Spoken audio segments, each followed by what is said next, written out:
From dominating the beverage market with unprecedented hype, Prime Hydration's revenue has plummeted by 92% in just 1 year, and the company now faces $77 million in potential lawsuit payouts, signaling a catastrophic freefall. Today, we're dissecting the shocking collapse of Logan Paul and KSI's Prime Hydration. We'll unravel how a brand built on pure hype crumbled under the weight of declining sales and a barrage of relentless lawsuits, exposing the grim reality that clout isn't a sustainable business model. When a massively popular influencer launches a product, what do you prioritize? The creator's endorsement, the product's quality, or its market value? Has the era of influencer brands truly peaked, or is this just a temporary setback? Share your perspective below. Prime Hydration, spearheaded by prominent YouTubers Logan Paul and KSI, burst onto the beverage scene with unprecedented hype, quickly dominating trending topics and store shelves. However, a closer look at their recent financial performance reveals a catastrophic decline. Reports indicate that Prime Hydration's UK revenue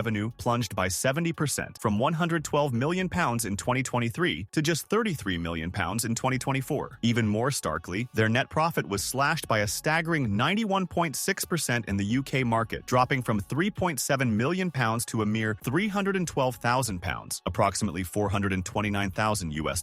This massive falloff wasn't confined to the UK. While UK revenue saw a 70% decrease, US revenue also experienced a significant 40% drop. The total pre-tax profit across all markets plummeted by 92%. Analyzing these dramatic numbers, industry observers point to several key reasons for such a precipitous fall. The primary overarching factor appears to be the very foundation upon which Prime was built: pure, unfiltered hype. Industry analysis suggests that the tremendous decline in Prime Hydration sales can be largely attributed to a fundamental flaw in its business model. It was built on hype, not customer loyalty. As one business publication noted, clout isn't a business model. Prime scaled on hype, not loyalty, and it paid the price. If your brand can't survive beyond attention, it's not built to last. When Prime first launched, it leveraged the immense fan bases of Logan Paul and KSI, directly challenging established giants like Gatorade. The initial surge in sales was driven by their audience's fervent support and curiosity. However, data from Numerator attributes the recent decline to several critical factors: fewer repeat customers, reduced spending per purchase, and a slowdown in new customer acquisition. The drop in repeat customers is a natural consequence when a product's initial popularity is driven purely by trend value. If the drink doesn't genuinely appeal to consumers or become a staple in their routine, they're likely to revert to more familiar or preferred alternatives, such as Gatorade. For a product to maintain traction, it must exceed consumer expectations and offer compelling value that transcends its initial novelty. The reduced spending per purchase directly impacts stores' willingness to stock larger volumes, further dampening sales. Lastly, the slowdown in new customer acquisition is telling. A notable lack of widespread advertising outside of Logan Paul and KSI's immediate social media circles has been observed, leading to questions about their broader marketing strategy beyond influencer endorsements. Beyond its rapidly declining sales, Prime Hydration is now facing a barrage of significant legal challenges, with 4 active lawsuits threatening to cripple the company. The most substantial of these comes from Refresco Beverages, an ongoing $67 million lawsuit filed in August of 2024. Refresco alleges that Prime contracted with them to establish a dedicated production line, promising to purchase specific minimum volumes of product over a 3-year period. However, as Prime's sales began their decline, the company allegedly refused to honor the purchase commitment. Court documents indicate that Prime has materially breached their agreement by failing and refusing to order and purchase any product, let alone the minimum volume specified. As a direct consequence of Prime's alleged breaches, Refresco claims damages of no less than $67,710,000. This lawsuit alone represents a massive financial threat to Prime Hydration, dwarfing their current profit margins and putting immense pressure on the company's already strained finances. Following closely on the heels of the Refresco lawsuit, another significant legal battle emerged in August 2024. Agrena, an ingredient supplier, filed a lawsuit accusing Prime Hydration of failing to pay for products it had contractually ordered. Agrena's legal filing further alleged that Prime was experiencing cash flow issues and actively attempting to secure credit to pay its bills. Prime, however, denied these claims and filed a counterclaim, asserting that Agrena had failed to meet agreed-upon quality standards for its products. This particular case remains ongoing, with Agrena seeking $13 million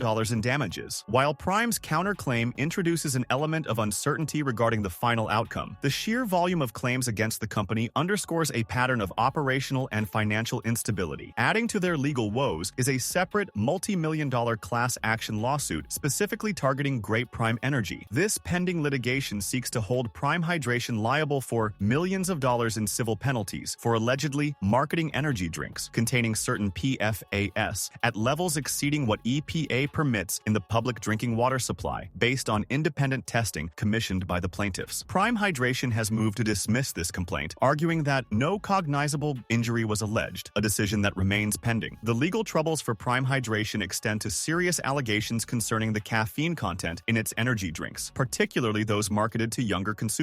One lawsuit alleges that Prime Energy is falsely marketed to children despite known health risks associated with its high caffeine content. An update from May 14th of this year on a new Nature study identified taurine, a listed ingredient in Prime Energy, as a potential driver of leukemia progression. While the study did not directly link Prime Energy to cancer, its findings could have significant implications in ongoing litigation over the safety of energy drink ingredients marketed to teens and children. Furthermore, a federal judge has ruled that consumers can proceed with a lawsuit against Prime Hydration, claiming the company misled children into buying its high-caffeine energy drinks. This complaint details sufficient details about Prime's alleged deceptive marketing tactics, stating that the plaintiffs outline individual allegations against Prime Hydration, LLC, and Congo brands for key strategic decisions that were instrumental in the misleading branding, advertising, and representations of the health risks of consuming Prime products. The core of this issue centers on allegations that Prime Energy, containing 200 milligrams of caffeine per can, was marketed to resemble its non-caffeinated Prime Hydration drink, creating confusion. Compounding this, another class action lawsuit has been filed, alleging that Prime Hydration actually understated the caffeine content in its Prime Energy drinks. This lawsuit, filed in the Southern District of New York, claims these drinks actually include substantially more than the stated 200 milligrams, a significant concern given the large proportion of Prime's consumers who are adolescents. The lawsuit seeks damages and injunctive relief for deceptive acts, false advertising, unjust enrichment, and fraud. Beyond the myriad of health-related and contractual lawsuits, Prime Hydration also faced a legal challenge from the United States Olympic and Paralympic Committee. The USOPC alleged in a civil complaint that Prime persistently used trademarked phrases, including Olympic, Olympian, and Team USA, despite numerous requests and even a cease and desist letter to halt their use in Prime's advertising and social media posts. The lawsuit further claimed that Prime continued to ship bottles of a special edition Team USA Kevin Durant drink, which many might remember. While the terms of the settlement, filed in Colorado's U.S. District Court, were not disclosed, it is strongly inferred that the settlement favored the USOPC, given the lack of public boasting from Logan Paul's camp about the outcome. Considering the cumulative financial impact of these legal battles paints a dire picture for Prime Hydration. A conservative estimate of potential payouts includes the $67 million lawsuit from Refresco and roughly $10 million